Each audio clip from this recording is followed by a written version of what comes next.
Nunca imaginé que vería a mi hijo sentado frente a la mesa de mi cocina, explicando cómo una boda podía ser una inversión estratégica para su negocio. Pero ahí estaba, con los codos apoyados en el roble pulido que yo lustraba cada primavera, sus ojos brillando, con esa ambición inquieta que alguna vez confundí con promesa. Desglosó el presupuesto como si estuviera presentando un plan a un consejo de inversionistas. 400,000 pesos, dijo sin parpadear. Era el mínimo para asegurar el lugar en Valle de Bravo, los fotógrafos especializados en alineación de marca de lujo, los trajes de diseñador, los paquetes de viaje para los invitados influencers cuidadosamente seleccionados, que amplificarían el evento en todas las plataformas. Escuché porque siempre he sido una madre que escucha. Asentí cuando habló de impresiones alcance y algoritmos que medirían su felicidad en clics. Pero mientras más hablaba, más claro quedaba que no estaba planeando una celebración, era un espectáculo. La luz de la tarde entraba por la ventana de la cocina iluminando las canas en mis sienes. Emiliano no lo notó. Nunca tuvo mucha paciencia para los detalles que no fueran suyos. Cuando finalmente hizo una pausa, me miró como esperando un aplauso. Crucé las manos en mi regazo. «Es todo un proyecto», dije con cuidado. Su sonrisa titubeó solo por un instante y me pregunté si podía escuchar la distancia en mi voz. Carraspeó. «No se trata solo de nosotros, mamá. Es sobre sentar las bases como debe ser. Valeria tiene una imagen que mantener y tenemos que pensar a largo plazo. La inversión dará frutos». Lo dijo con tanta facilidad de inversión, como si hablara de una cartera de acciones en lugar de una boda. Mi mirada se desvió al retrato enmarcado en el aparador, el de su padre Javier, sonriendo bajo la nieve cargando a Emiliano sobre los hombros. Javier se habría reído hasta quedarse sin aire si hubiera oído esta conversación. Nosotros nos casamos en un salón comunitario con cazuelas de comida casera y sillas plegables. No necesitábamos haciendas ni hashtags virales para sentirnos orgullosos de la vida que construíamos. Volví a mirar a Emiliano. Me observaba con ese destello en los ojos, el que siempre me ponía nerviosa cuando era niño, algo un poco demasiado hambriento. Emiliano, dije manteniendo la voz firme, sabes que puedo ayudar, pero no a esa escala. 100,000 pesos es lo que me siento cómoda aportando. Inspiró lentamente. Por un momento pensé que me agradecería, o al menos negociaría, pero su expresión se cerró. 100. Su voz era baja e incrédula. Está sentada en todo el dinero que dejó papá y me ofrece 100. No se trata de la cantidad, dije, aunque una parte de mí sabía que para él sí. Se trata de prioridades. Prioridades, repitió. Su boca se torció. Eres increíble, no respondí. A mis 60 y tantos años, había aprendido que nada bueno sale de discutir con alguien decidido a sentirse ofendido. Se levantó tan rápido que la silla raspó contra el piso. No se molestó en volver a colocarla bajo la mesa. Sabes que olvídalo, ya encontraré la manera. Se fue sin decir más. La puerta se cerró tras él con un clic suave que resonó más fuerte que cualquier grito. Por un rato me quedé sentada en la cocina silenciosa, la hoja del presupuesto aún entre nosotros, una columna listando costos que no podía comprender la otra, llena de expectativas que no podía cumplir. Eventualmente me levanté para limpiar la mesa, doblé el papel por la mitad y lo guardé en un cajón que rara vez abría. Pero los números seguían presionando mis pensamientos como un moretón negándose a desvanecerse. En los días siguientes me dije que recapacitaría, que recordaría que lo amaba aunque no pudiera financiar sus sueños. Pero mientras el silencio se alargaba, comencé a preguntarme si alguna vez regresaría. Pasaron 2 semanas y el teléfono nunca sonó. Intenté mantenerme ocupada. Podé las bugambillas junto a la cerca, Ordené los registros de donaciones para la biblioteca que había prometido catalogar y reorganicé el especiero 2 veces. Pero ninguna tarea podía acallar el dolor constante en mi pecho, la parte de mí que aún esperaba que tocara mi puerta y fingiera que nada había pasado. Dejé 2 mensajes en su buzón de voz, mi tono medido y tranquilo, aunque mis manos temblaban alrededor del teléfono. Le pedí que llamara cuando estuviera listo, que lo quería, que no había prisa. Ambas veces colgué con el pulso retumbando en mis oídos. Los días se mezclaron unos con otros. Despertaba temprano con el susurro de mi propia respiración y me preguntaba si era posible extrañar a alguien que aún no se había ido del todo. Una mañana de miércoles, salí al porche con una taza de café aguado, necesitando el aire. La señora Ramírez, mi vecina de enfrente, me saludó desde su buzón. Dudó, como si decidiera si cruzar o no. Cuando finalmente lo hizo, mantuvo la mirada baja. Espero no te moleste que te diga, Elvira, comenzó. Pero vi la camioneta de Valeria estacionada aquí el otro día. Estuvo afuera un buen rato, solo sentada. Algo frío floreció en mi estómago. Fue a la puerta Nomens. Solo se quedó en el asiento del conductor hablando por teléfono. Después de unos 20 minutos se fue. Le agradecí y logré una sonrisa hasta que se alejó. Luego entré, cerré la puerta y me apoyé contra ella hasta que mis piernas dejaron de temblar. Sabía que me estaban observando. Lo sabía, aunque no quería admitirlo, que esto no era un malentendido. Esa noche me senté a la mesa de la cocina y abrí mi libreta de cuentas, la que había llevado desde que Javier murió. Hojeé décadas de notas, cambios de aceite, renovaciones de seguros, presupuestos de compras garabateados con mi letra pulcra. Los registros me estabilizaron, me recordaron que había manejado todo durante años sin necesitar la aprobación de nadie. Cerré el libro y tomé mi teléfono. Eran casi las 9, pero sabía que ella respondería. La voz de Clara llegó cálida y clara. Elvira querida, suenas cansada. ¿Qué pasó? Le conté todo, la conversación con Emiliano, las acusaciones, el silencio y ahora la vigilancia. Mis palabras salieron bajas y medidas, pero cuando terminé mis mejillas estaban húmedas. Clara escuchó sin interrumpir. Cuando acabé, exhaló suavemente. Creo que es hora de asegurarnos de que estés protegida, dijo. Quiero que vengas esta semana. Revisaremos todo tus cuentas, la escritura de la casa, tu testamento. Todo.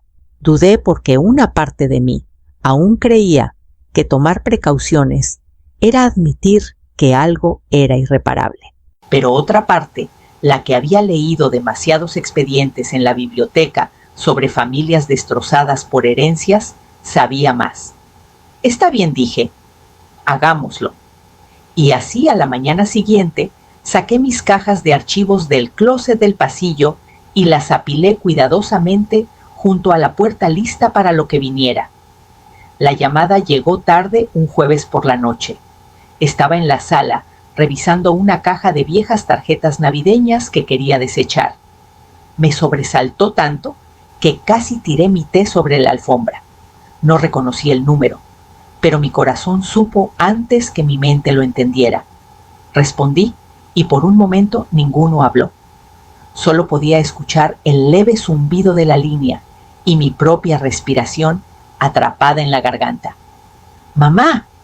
Su voz era más suave de lo que recordaba, más joven casi como si fuera el niño que solía subirse a mi regazo tras una pesadilla. Tragué saliva. «Hola, Emiliano». Se detuvo, respiró tembloroso. «He estado pensando, sobre todo lo que dije». Esperé. «Tenías razón. No debí presionarte. Me dejé llevar». Cerré los ojos. El alivio y la sospecha peleaban en mi pecho, pero mantuve la voz firme. «Aprecio que lo digas. No me gusta cómo dejamos las cosas», continuó. «A Valeria tampoco. Y hay algo más». La línea se quedó en silencio por un latido. «Está embarazada».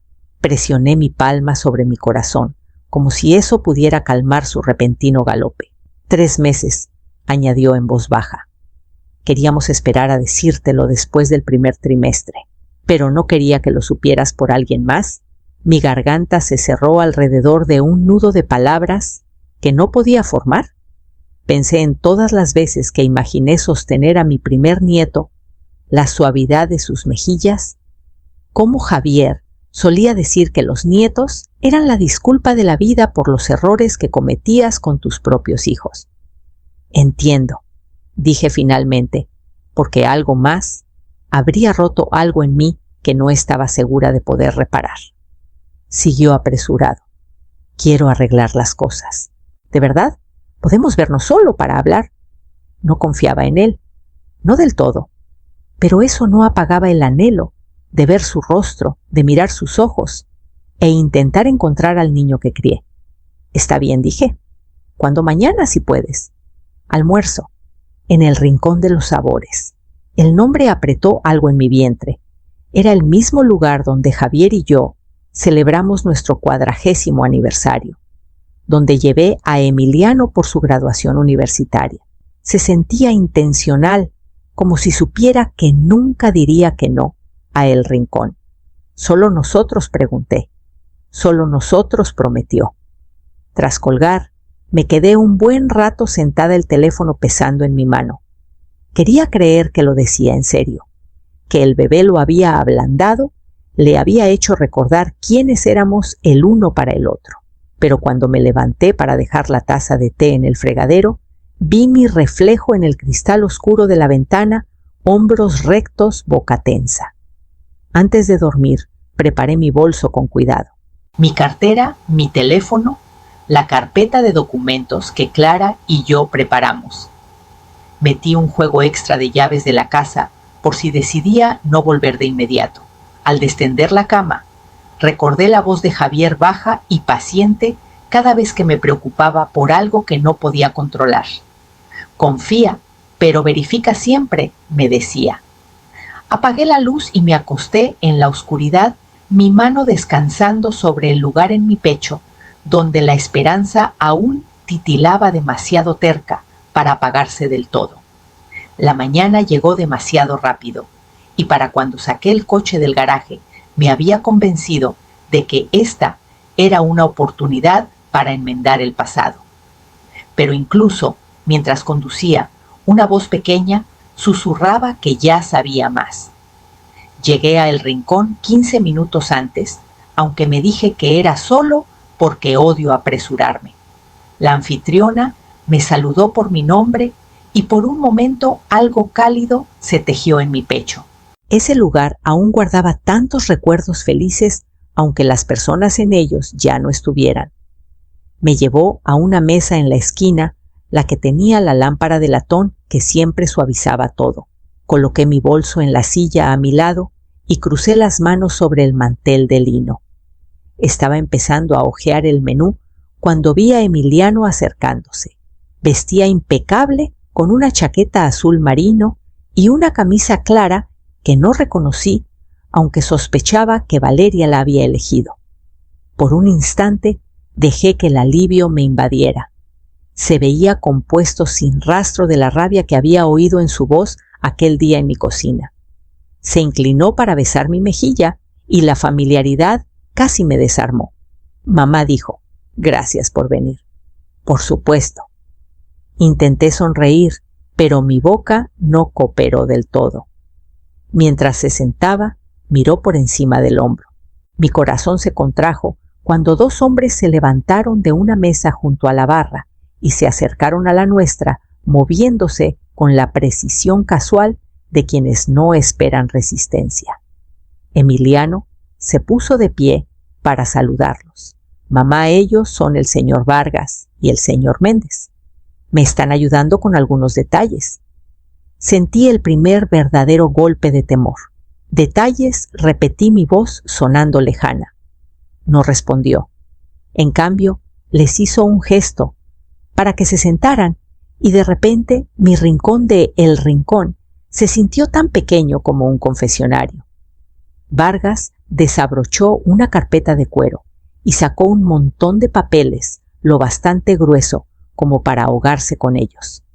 Los colocó frente a mí, con suavidad, como si me ofreciera un regalo en lugar de un ultimátum. Entiendo que esto puede ser incómodo, comenzó Vargas, su tono practicado y benigno. Pero Emiliano ha compartido preocupaciones sobre su bienestar, sobre su capacidad para manejar sus asuntos de manera independiente. Miré la carpeta luego a mi hijo. Él no sostuvo mi mirada. Soy perfectamente capaz, dije, aunque mi garganta se había secado. Por supuesto, murmuró Méndez. Pero es común a su edad necesitar algo de ayuda. Solo estamos aquí para facilitar esta transición. Emiliano carraspeó. Mamá, esto es solo una precaución. Últimamente has estado olvidadiza. Dejaste la manguera del jardín abierta toda la noche. Pagaste la factura de la luz 2 veces el mes pasado. Valeria y yo estamos preocupados. Solo pude parpadear hacia él. Pequeños errores, cosas normales ahora retorcidas en evidencia contra mí. Vargas empujó la carpeta más cerca. Esto es un poder notarial limitado. Permite a Emiliano ayudarte a manejar tus cuentas y propiedades. ¿Nada más? ¿Nada más? Bajé la mirada a las letras negras y gruesas en la parte superior de la página y mi visión se nubló. No firmaré nada, hoy dije. Emiliano suspiró como si yo fuera deliberadamente difícil. Mamá, por favor, estás haciendo esto más complicado de lo necesario. Como no respondí, metió la mano en el bolsillo de su chaqueta y sacó un pequeño rectángulo brillante. Lo deslizó hacia mí por la mesa. Un ultrasonido. Una pequeña forma flotando en un mar gris. Mi mano se levantó a mi boca antes de que pudiera detenerla. Ese es tu nieto, dijo suavemente. ¿No quieres ser parte de su vida? Una lágrima escapó antes de que pudiera atraparla. Sí quiero, susurré. Entonces ayúdanos, insistió bajando la voz. Firma los papeles, mamá. Demuéstranos que confías en nosotros para cuidarte. Me obligué a mirarlo de verdad, y en ese momento vi que él creía cada palabra que decía, que se había convencido de que esto era amor. Dejé caer mis manos en mi regazo, el ultrasonido aún entre nosotros. El bebé era inocente, pero la manipulación no. Lenta, deliberadamente, tomé mi bolso y lo puse en mi regazo. Mis dedos encontraron el teléfono y su peso me estabilizó. Discúlpenme, dije, mi voz baja y clara. Necesito hacer una llamada. Presioné el teléfono contra mi oreja y esperé mi pulso golpeando en mi clavícula como una advertencia. Clara respondió al segundo timbre. ¿Elvira está pasando?, dije y mi voz no tembló. El rincón de los sabores. Están aquí con papeles. Hubo una pausa brevísima y luego su voz se volvió firme, toda calidez guardada para dejar espacio al acero. Quédate exactamente donde estás. Ya voy para allá. Terminé la llamada y puse el teléfono en la mesa, cuidando que mi mano no temblara. Emiliano me miró con una mezcla de irritación y curiosidad, como si no hubiera decidido si valía la pena convencerme.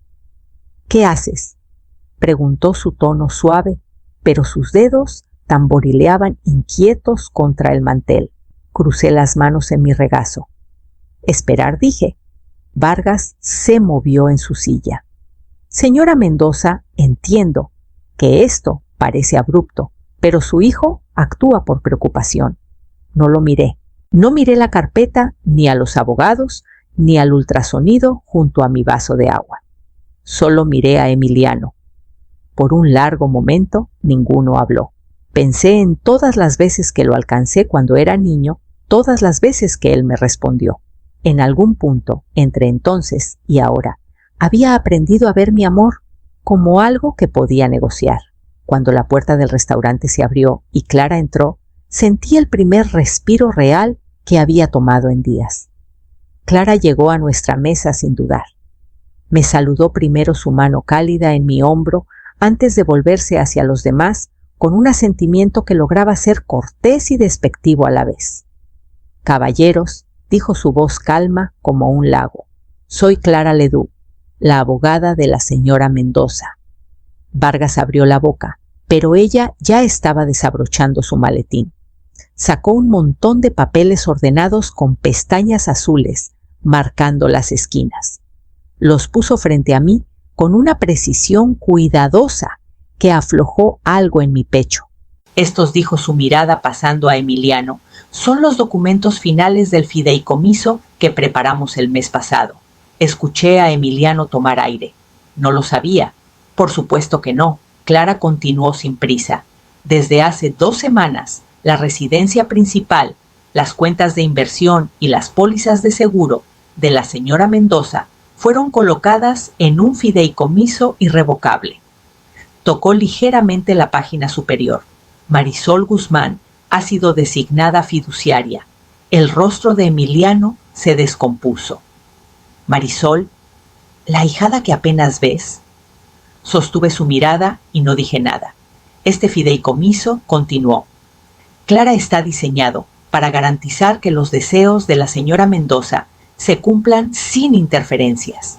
No puede modificarse ni revocarse sin su consentimiento expreso. Vargas se movió incómodo. Méndez estudió la mesa como si esperara que lo tragara.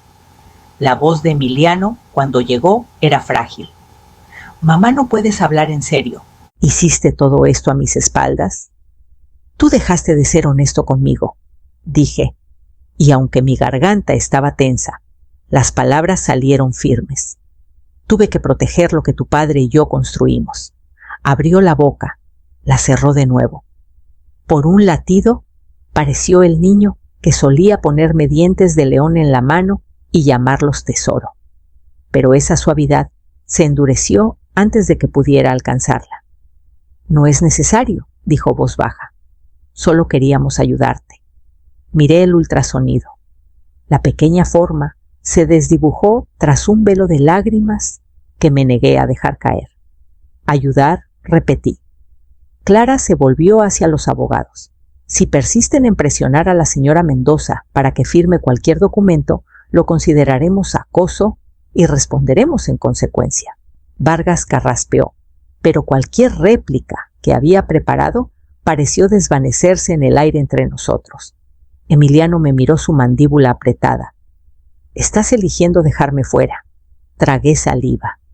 Estoy eligiendo estar segura. El silencio se cerró sobre la mesa como una tapa.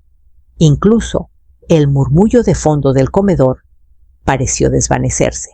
Clara comenzó a recoger los documentos del fideicomiso, deslizándolos en su maletín con el mismo orden cuidadoso con el que llegó. Luego me miró, una ceja levantada en pregunta. Asentí ligeramente, y con eso me puse de pie, sintiendo mis piernas firmes bajo mí, como si recordaran algo que casi había olvidado. No esperé a que Emiliano hablara de nuevo. Tomé mi bolso, su peso extrañamente reconfortante contra mi cadera. Clara se hizo a un lado para dejarme pasar su mano rozando la mía en una solidaridad silenciosa. Me detuve solo lo suficiente para mirar atrás a la mesa. La mirada de Emiliano se cruzó con la mía buscando algo que ya no tenía derecho a pedirme. Si alguna vez quieres hablar sin condiciones, dije en mi voz baja pero segura, sabes dónde encontrarme. Su rostro no cambió, pero sus manos se apretaron alrededor del borde del mantel. Los abogados fingieron estudiar sus carpetas, como si fueran ajenos a todo. Me di la vuelta y caminé. Con cada paso, algo del peso en mi pecho parecía aligerarse. Mis pies me llevaron más allá de la barra pulida y las parejas inclinadas sobre sus copas de vino hasta la puerta, hacia la claridad limpia de la tarde temprana. Clara se puso a mi lado sin decir una palabra. Por un momento, solo estuvimos ahí, la puerta del restaurante, cerrándose tras nosotras, el ruido amortiguado de los platos y murmullos desvaneciéndose en silencio. Respiré hondo, un respiro más pleno que cualquiera que hubiera tomado en semanas. Clara asintió una vez, como confirmando lo que ya sabía. Se acabó, dije, y mi voz no se quebró. Una semana después, Me senté a la mesa de la cocina con el sol de la mañana calentando mis manos. Tenía un montón de folletos esparcidos frente a mí, todo sobre voluntariado en la biblioteca y talleres para adultos mayores sobre proteger sus finanzas. Marisol había llamado el día anterior para decirme que había presentado los documentos finales. Sonaba orgullosa de mí, de una manera que hizo que mi pecho doliera y se aliviara al mismo tiempo. El teléfono vibró una vez en la encimera. No reconocí el número, pero no necesitaba hacerlo. El mensaje era breve. Necesitamos hablar. Urgente. Cerré los ojos y dejé que el teléfono se silenciara. Sabía lo que significaba urgencia en su boca. Sabía finalmente que no le debía más pedazos de mí misma. Dejé el teléfono a un lado y tomé un folleto sobre clases comunitarias. Mi pulgar trazó las letras en negritas. El conocimiento es poder. La tetera comenzó a zumbar en la estufa y me levanté para preparar té, sintiendo el silencio asentarse a mi alrededor como algo ganado.